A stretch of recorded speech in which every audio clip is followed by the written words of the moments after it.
Good evening. First tonight, a life sentence for a convicted robber who tried to murder a stranger because she was wearing a Muslim headscarf.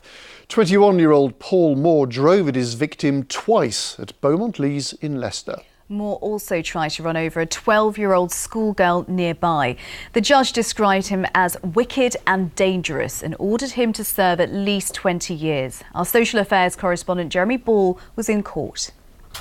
Bedbound, traumatised and terrified with painful injuries that changed her life.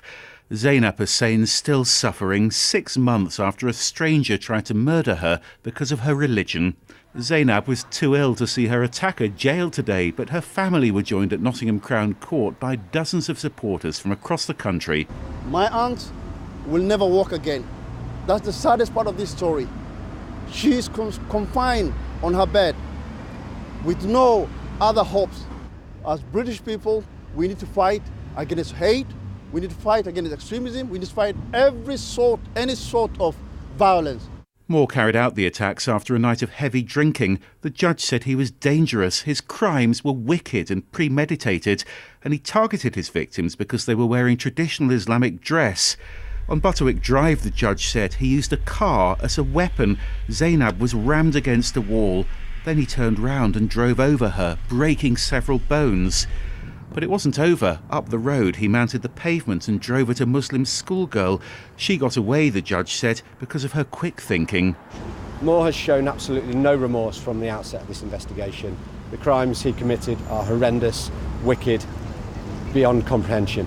The focus now must be on the victims of this crime to move on, to get well and to regain control of their life. Back in Beaumont Leys, there were prayers last night as a terrified community came to support Zainab's family and to hear reassurances that the police will protect them. So, Jeremy, how has Zainab Hussein been affected by this terrible attack? Well, Gita, we heard a very moving victim impact statement in court today. Zainab said she simply doesn't feel safe anymore. "I've lost my independence," she said. "I can't fulfil my role as a mother." She's had to give up her job. She can't pay the bills. When her youngest kids ask when she's going to walk again, she simply can't give them an answer. And we've had reaction too today from the Crown Prosecution Service, who say Moore's sentence reflects his motive. Paul Moore had expressed a desire to run someone over, and the evidence was clear that his motivation for attacking these victims was hostility towards their ethnicity and perceived religion. We are clear that this was a hate crime. I gather the judge paid tribute to those who came to help Zainab Hussein after the attack. Yeah, he did. He talked about their compassion, he talked about their courage. He said it was notable that they came from very different backgrounds, from across a diverse community in Beaumont Leys. And he said that was in stark contrast to Paul Moore's wickedness. Okay, thank you, Jeremy. Yeah.